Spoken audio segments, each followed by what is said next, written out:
יומיים שלושה אחרי שנקראתי למילואים, אז חשבתי לעצמי שאנחנו שלוחי חב"ד, ואני מרגיש שיש לנו שליחות חדשה עכשיו. והשליחות החדשה שלנו היא פשוט לעשות הכל, לשמח את עם ישראל, לרפא לשבורי לב, ממש להרים אנשים. והשליחות שלנו זה לחזק את הביטחון והאמונה של עם ישראל, לנחם, ללכת לשבעה של אנשים, לנחם, לחבק, לתת, וזה מה שעם ישראל עושה עכשיו.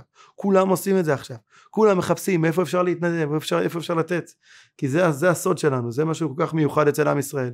ואנחנו נלך בדרך הזאת, אנחנו נחבק אחד את השני, ננחם, נשמח, ניתן, ואנחנו נתרומם מזה, אנחנו נזכה לגאולה גדולה, לניסים גדולים. זה מה שמלווה לי את הראש, זה השליחות שלנו עכשיו. לשמח ולחזק, להרים את המורל של עם ישראל.